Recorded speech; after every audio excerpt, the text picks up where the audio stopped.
Good evening, ladies and gentlemen. Welcome to the memorial celebration of Dr. Bobbie K. Hentrel. We are so delighted that you have decided to join us in this wonderful celebration.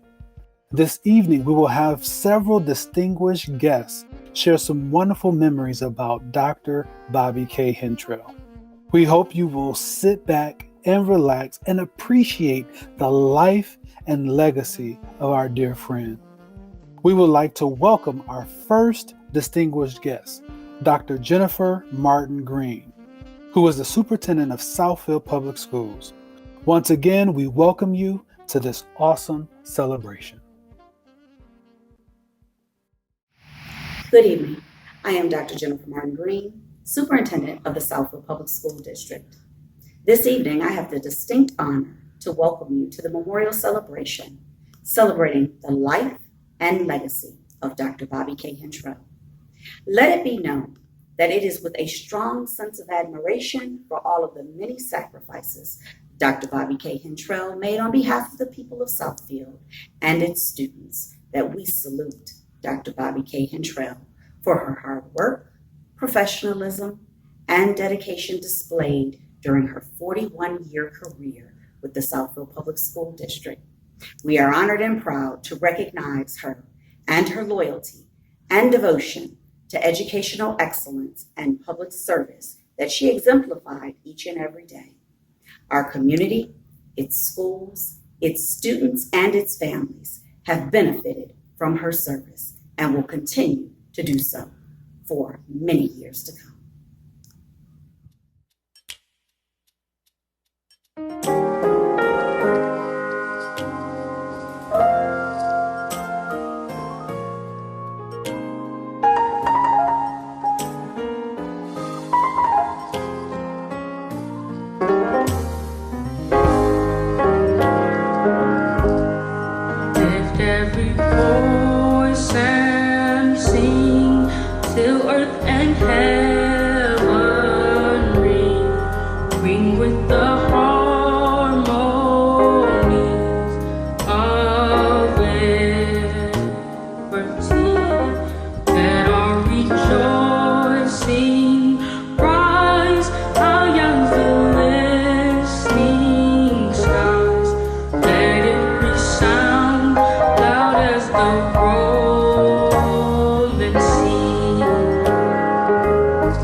Good evening.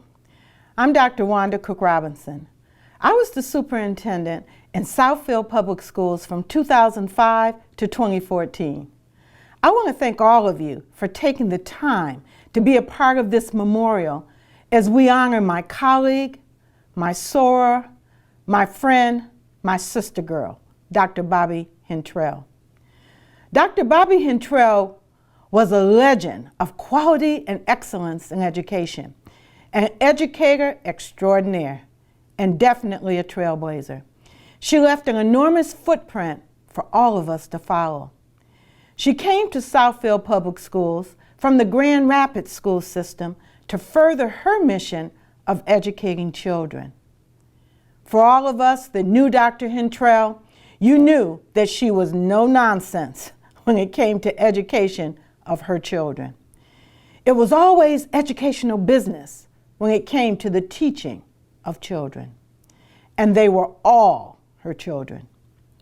As a member of the Southfield Public School System, she quickly rose to the ranks as she was recognized for her talent and expertise. She was the first African American female to be appointed to the principalship within the Southfield Public School District.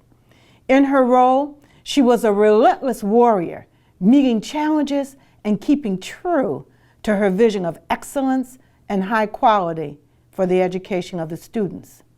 She was an exceptional principal. Her schools have all been Blue Ribbon schools, starting with Brace Letterly Elementary School. Next, she moved on to Stevenson Elementary School, where Stevenson was recognized by the U.S. Department of Education as a member of only 1% of the schools across the country demonstrating best practices in the delivery of education. It was her successes that made me think that we should maybe initiate a magnet K-8 school where we could illustrate those best practices in education. The school would become a model of educational practice for all of the other schools in the district. I knew that this new school would need an extraordinary leader.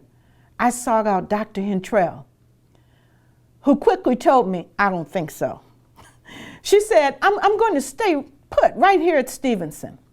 It has taken a lot of hard work and time to move this school to excellence, and I think I need to stay here.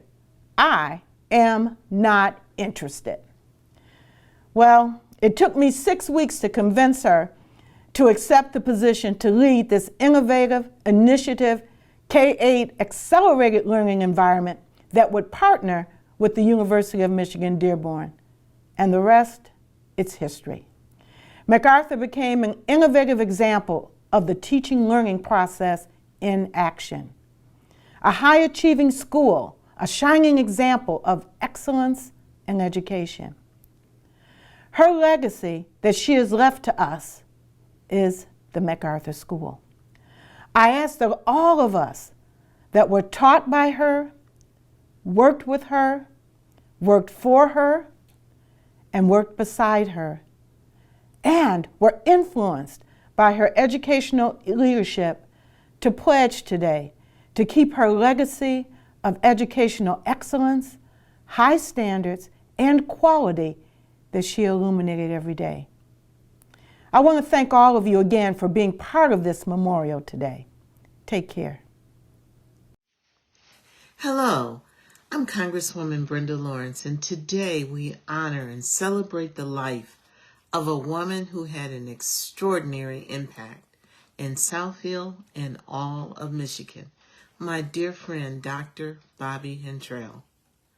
I remember meeting Bobbie, and I heard about her before I met her when I was serving on the school board, this amazing, no-nonsense, totally compassionate educator. Bobbie's love for students and education was unmatched. She settled for nothing but the best and offered unwavering support for her students, her parents, her teachers, and staff. She is a woman I admired. She is my soror. She is a member of Delta Sigma Theta. But along the way, she broke barriers as an African American woman. She was the first African American administrator in Southfield Public Schools, and her works and efforts throughout the years were nationally recognized. Bobbie touched the lives of so many people with a career spanning decades. Our Southfield community and the entire state of Michigan are better because of her. And I know that her legacy lives on inside the countless people who walk through her life and the hallways of her schools. Today and every day, we can continue her work by fighting for nothing but the best. And that means quality education for students in Michigan and throughout the United States. I know that's what Bobbie would have wanted. As a matter of fact, I know that's what she would have demanded. She never left her students behind, and neither can we. My heart goes out to her husband, Percy, who she loved, and her amazing son and grandchildren, who she adored. I'm so blessed to have known Bobbie and will carry her strength and passion and love with me always. My life and the lives of so many have been changed because we knew her. Rest in glory and in power, Bobbie. I will miss you every day, my dear friend. My experience with Dr. Bobbie K. Hentrel began in 1975 at Thompson Junior High School. I was a teacher of English, journalism, and American history at Thompson, and Dr. Hentrel had been hired by the Southfield Board of Education to be the assistant principal that year. Dr. Hentrel left Thompson a year later and went to Letterly School, and then in 1979 she was appointed principal of the old Brace School on Evergreen Road. A year later, Brace was combined with Letterly and Brace Letterly. She was there for a number of years. She was the first African American administrator in the school district. And I have to say, I then went on to central office as the information director, and then later as deputy superintendent. But I have to say this about Bobbie: she was a force. She was a force to be reckoned with. She was all about standards. She pushed her students, and she pushed her staff to be the best. She was driven that way, and when you have high expectations, it filters down. And so in her leadership style, she demanded a lot, but she also gave a lot. She was tireless administrator. And one of the things that I also would really appreciated about Bobbie was it wasn't just about academics. She pushed experiences for her students, these field trips that the students were taken on to U of M, to Chicago, to other places. She broadened the experience for her students. Again, she was demanding, she worked hard, and she got results. And those results were shown with National Exemplary School recognitions at both Brace Letterly School and at Stevenson School. And then I think one of the highlights of her career was starting the MacArthur K-8 Academy. She put together the program there for this application school. And had she stayed in the district longer, I'm sure that would have been named an exemplary school as well. So it's very fitting that we have this tribute to an outstanding Southfield educator, Bobbie K. Hentrel.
My name is James Jackson, former president of the Southfield Board of Education. But long before that, I was a young fifth grader at Brace Letterly Elementary School, where my brother John and I had Dr. Bobbie K. Hentrel as our principal. My early memories of Dr. Hentrel were of a strong Black woman, like my mom, that was firm and sometimes a bit scary, but kept everyone in line. The impact she had on our lives was immeasurable. She helped lay a foundation for all of us to build on. That became more evident when I moved through middle school and got to Southfield High School, where her son and my future fraternity brother, Michael, was already a student. I entered high school fully prepared for the academic challenges ahead. Throughout Dr. Hentrel's years in the district, she had a lasting impact on generations of students. That became clear to me when my children entered MacArthur K-8 University Academy. It was so surreal to me that when they got there, their principal was none other than Dr. Bobbie K. Hentrel. I'm not sure how many educators can say they taught 2 generations of one family, but she did. And my daughters will tell you that they shared the same impressions of her that I did so many years earlier. One thing that also remained the same was her pride in her students. I saw that firsthand when I was elected to the Southfield Board of Education. Dr. Hentrel often attended board meetings and always made a point to speak to me either before or after those meetings. When I became president of the board, she never missed an opportunity to tell people that I was one of her former students. I knew she was proud of me, and that meant the world to me. Dr. Hentrel had a passion for children and a passion for education that guided her career. Her decades of service to our district has created a lasting legacy that will never be forgotten. I'm eternally grateful to her family for sharing her with us for all those years. Southfield Public Schools is a better district for having Dr. Hentrel as a part of it. And I know that I'm a better person as a result of that as well. Dr. Hentrel, I hope I continue to make you proud. Hello, my name is Charles Hicks, and I proudly serve as the president of the Southfield Board of Education. And on behalf of the Board of Education, I bring you greetings. I'm here to talk to you about Dr. Bobbie Hentrel, an icon and a legend within the Southfield Public Schools community. Dr. Hentrel was the first African-American administrator within our district, not only teaching our students, but preparing teachers and other administrators for leadership and to achieve in all that they proceed in. On behalf of Dr. Hentrel, the district was looking at possibly renaming the school or setting up scholarship and or endowment on her behalf to pay tribute for all that she's done to the district. We ask that you stay tuned as we finalize and prepare what we do present to honor our beloved Dr. Bobbie Hentrel. We thank you, stay safe, and be well. All right, thanks to all of the participants in today's activities involving the celebration, the life and legacy of my wife, Bobbie Hentrel, of 55 years. I met her by picking her out of a group of young ladies that I saw, and I knew that's who I was going to marry. We married. I moved from Memphis, Tennessee to Grand Rapids, Michigan. In Grand Rapids, we got a note from one of her classmates to come to Ann Arbor to work on a PhD. We moved to Ann Arbor. She worked on a PhD. I worked in Highland Park full-time and worked on my master's and PhD as well. We left Ann Arbor, moved to Southfield. She applied for the job in Southfield at Thompson School. She got that position and she did the best that she could. And her best was always over the top. She didn't mind time. She put in the time and effort to do that. And every school she went to, she raised the bar. She did the same thing with her clothes, car, and anything else that she wanted to do. She wanted Michael to have the very best in clothes. Michael refused. He said, I'm not going to get killed wearing some of those things you want me to wear. I, along with Michael, agreed with her on most things, but a lot of things we did not agree on. So we acted as a committee. We always solved our problems at home by going through a committee or a procedure. I supported her Michael supported her. We always wish the best for each other. Michael has proven to be a successful young man and responsible young man, and his family is doing well like we wanted them to be. I am doing very well at this time, and Michael is helping me. So that's the way we operate. We operated as a family. We loved each other, and we took care of each other. Nobody had to take all the responsibility. We all had assignments that we did. I was responsible for the yard. She had the flowers, and she wouldn't let me take care of the flowers because she said I would have destroyed the flowers and put this all shrubs down. But things worked well. We loved each other, and thank you once again. Mm-hmm.